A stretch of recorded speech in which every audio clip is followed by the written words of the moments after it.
ইস্তেগফারের 17টি ফজিলত জানলে আপনি অবাক হয়ে যাবেন। 1.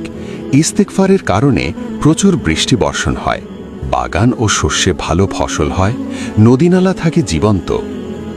2. ইস্তেগফারকারীকে আল্লাহ উত্তম সন্তান, সম্পদ ও জীবিকার দ্বারা সম্মানিত করেন।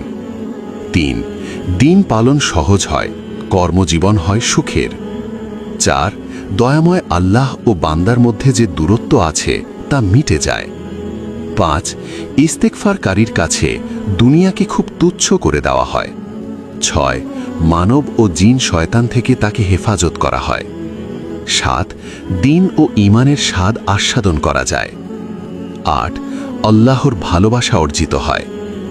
9. বিচক্ষণতা ও বিশ্বাস বৃদ্ধি পায়। 10. দুশ্চিন্তা ও পেরেশানি দূর হয়। 11. বেকারত্ব দূর হয়। 12. আল্লাহ তাআলার নৈকট্য অর্জিত হয়, আর তওবার কারণে আল্লাহ আনন্দিত হন। 13. মৃত্যুর সময় ফেরেশতারা তার জন্য সুসংবাদ নিয়ে আসে। 14.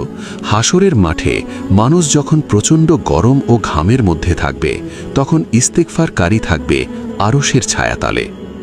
15.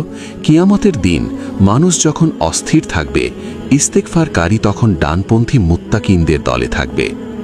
16. মন্দ কাজ থেকে বেঁচে থাকা যায়। 17. আরশ বহনকারী ফেরেশতারাও তার জন্য দোয়া করেন।